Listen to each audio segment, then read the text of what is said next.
राधे राधे। आज हम एक सिद्ध संत और लोभी की कथा श्रवण करेंगे। एक समय की बात है कि एक गांव में एक व्यक्ति रहता, अपनी पत्नी और परिवार के साथ। उसी समय गांव में एक सिद्ध संत पधारे और उन सिद्ध संतों की उस व्यक्ति ने खूब सेवा की, अपने घर में उन्हें ठहराया, उनका आदर सत्कार किया, उन्हें भोजन सामग्री इत्यादि सारी व्यवस्थाएं की और कई दिनों तक उनकी खूब श्रद्धा से, खूब भाव से सेवा की।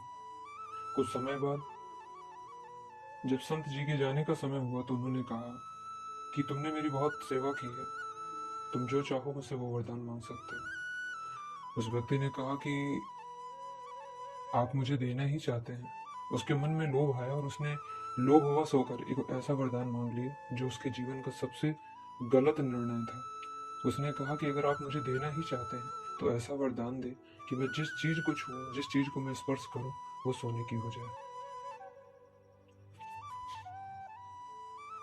जैसे ही ये बात महात्मा जी ने सुनी तो उन्होंने समझाया उस व्यक्ति को कि ये वरदान तुम्हारे लिए उचित नहीं है, इससे तुम्हारा ही नुकसान है, बाद में तुम पछताओगे इस वरदान को मांगकर।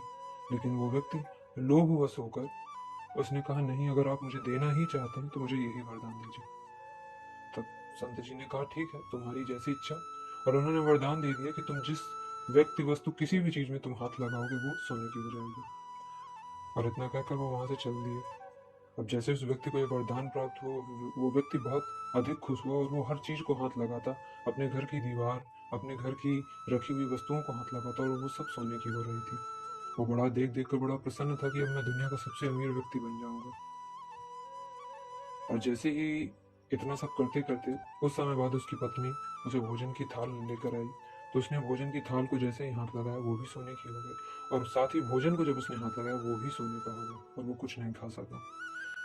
और जैसे ही उसने ये सब देखा तो वो अधिक दुखी हुआ, क्योंकि उसे अब उन सिद्ध संत की बात याद आई कि उन्होंने मुझे ये बात पहले ही समझाई थी कि इस वरदान को मांग कर तुम पछताओगे, और लगता है मेरे जीवन में मैं कभी भोजन ही नहीं कर पाऊंगा, क्योंकि मैं जिस चीज को हाथ लगाऊंगा वो सोने की हो जाएगी। कुछ समय बाद अब उसकी पत्नी, जैसे ही उसकी पत्नी ने देखा, उसकी पत्नी को भी अधिक दुख हुआ, वो भी परेशान हो गई, और वो जैसे ही अपने पति के कंधे पर हाथ रखकर उसे सांत्वना देने लगी, उसी समय उसकी पत्नी भी सोने की हो गई।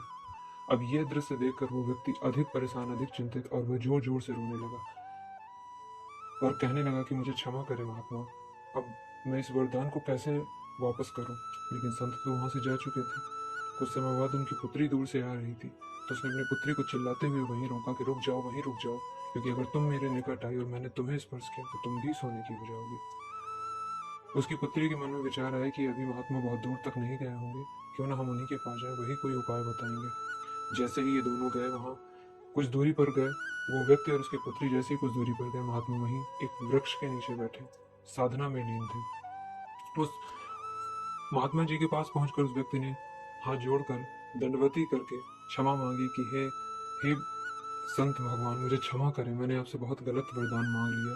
ये आपने सच कहा था कि इस वरदान को मांगकर मैं जीवन भर पछताऊंगा, और ये मेरी सबसे बड़ी भूल थी, मुझे क्षमा करें और मुझसे ये वरदान आप वापस ले लें। संत जी ने कहा मैंने तुम्हें पहले ही मना किया था, लेकिन तुमने ही लोभवश आकर, तुमने ही लालच के वशीभूत होकर इस वरदान को मांगा। तुम्हें पता होना चाहिए कि जीवन में लोभ और लालच बहुत बुरी बला है ये, लेकिन अब तुम्हें अपनी गलती का एहसास हो गया है और तुमने सीख ले ली है इस गलती से, इसलिए मैं ये वरदान तुमसे वापस लेता हूँ, और तुमने अब तक जिन वस्तुओं को, जिन चीजों को भी छुआ है वो सब पहले जैसी हो जाएंगी। और इतना सुनकर वो व्यक्ति और उसकी पुत्री अधिक प्रसन्न हुए और वापस घर लौट कर आए, और उनका घर पहले जैसा, सब कुछ, उसकी पत्नी भी पहले जैसी और सारी वस्तुएं पहले ही जैसी हो गई। वो व्यक्ति ये देखकर बहुत खुश हुआ। राधे राधे।